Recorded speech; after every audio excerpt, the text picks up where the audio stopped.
Questa è una squadra che vince e non si cambia, e gli uomini e i centravanti che abbiamo sono dei fuoriclasse. No, perché il fuoriclasse Salvini e il fuoriclasse Zaia. No, perché a molti sembra il caso Tosi, no? Di qualche anno fa, proprio di 5 anni fa. No, non potete fare. Cioè Salvini ha paura della potenza di Zaia o no?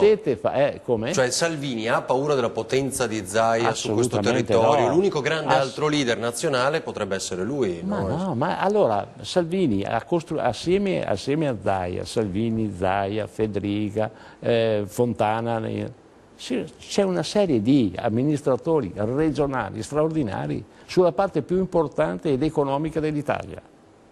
Non si può pensare di distruggerlo, cercare di dividere un partito su queste cose, perché non ci riuscirete mai. Ma secondo lei io non mi sarei confrontato con Zaia su qualche nome? Sì.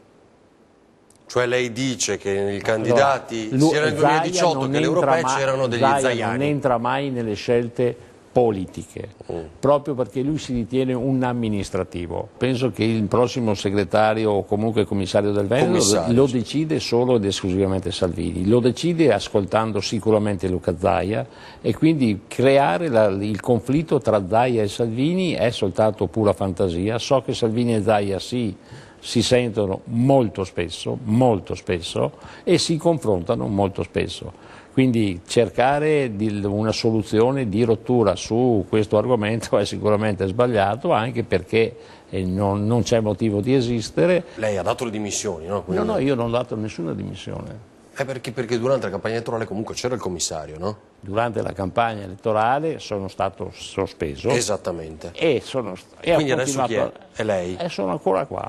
Non dà le dimissioni. Ma ho capito, vi do fastidio? No, è quello, no, però dico, no, perché ci sia una decisione. No, ma lasciate che sia il mio segretario federale a trovare una soluzione.